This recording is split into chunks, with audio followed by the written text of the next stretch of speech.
Thanks a lot, Charlie. I'm here at Bridgestone Arena, and ahead of the Predators being about to embark on a brutal road trip where they'll play 5 games in 8 days, including 2 sets of back-to-backs.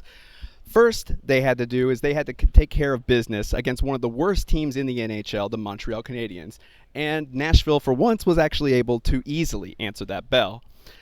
And why you can point to the improved play of UC Saros, Philip Forsberg reawakening back to his usual self ahead of February, or the rise in depth scoring. But no matter what reason we can think of, one thing remains true.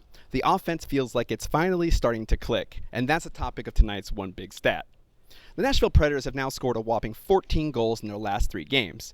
Prior to those 3 games, the Predators were averaging just 2.5 goals per game, but now average over 4.6 goals a game over the last 3. But how good was it for Nashville to follow up that OT loss in Vegas with an offensive outburst like this? This is just the second time since the beginning of 2022 that Nashville has scored 12 points in consecutive games. It hasn't been since Twins' 6-3 wins over Toronto at home and the Ducks in Anaheim back in late March of last year that the Predators have been able to string together that many goals in back-to-back games.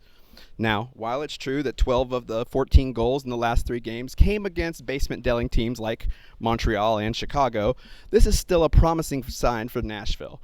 Tonight was the 4th straight game that the Predators had double-digit high-danger chances. In fact, they've had 10 or more of those chances in 7 of their last 10, a pretty obvious reason why the Preds have been able to suddenly find the net. Now, the Predators will have to keep up their scoring now that UC Saros is back to form with the road trip ahead, and it doesn't have to look so treacherous that they can keep playing like this, but only time can tell.